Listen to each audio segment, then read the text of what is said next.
This is a good place in our story to point out that electricity and magnetism are intimately related to each other.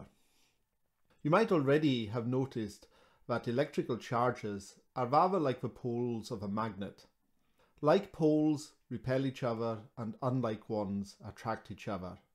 The major difference is that magnetic poles always come in pairs, a north and a south.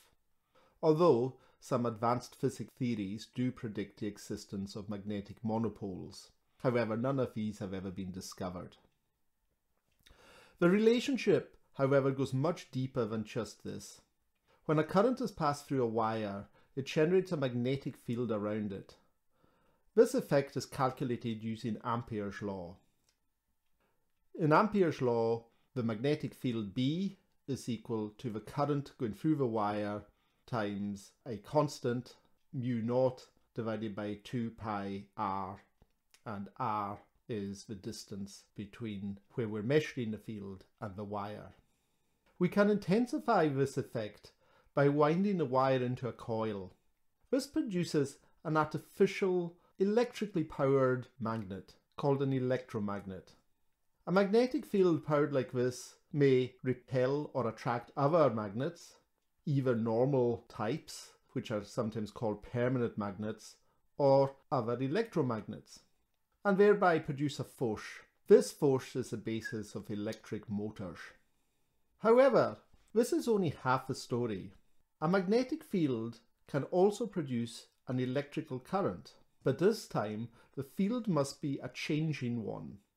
This is governed by Faraday's law, where the voltage produced electromotive force is equal to minus the rate of change of flux with respect to time. Magnetic flux just being the magnetic field within a particular area. This is the basis of electrical generators. A magnet is forced to move in proximity to a coil of wire, thereby generating an electric current. In the 19th century, the famous physicist James Clerk Maxwell realized something else important. By taking all these equations together, he showed that a changing electric field would produce a changing magnetic field. This changing magnetic field would in turn produce another changing electrical one, and so on.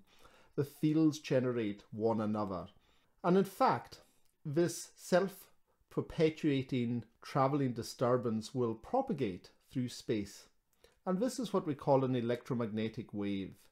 Types of electromagnetic waves include radio, microwave, light, X-rays, and gamma rays. And all of these travel at the speed of light. If you have a good background in physics and mathematics, you can also discover an even deeper and more beautiful symmetry between electrical and magnetic fields. One turns into the other when changing inertial frames under Lorentz transformation of special relativity.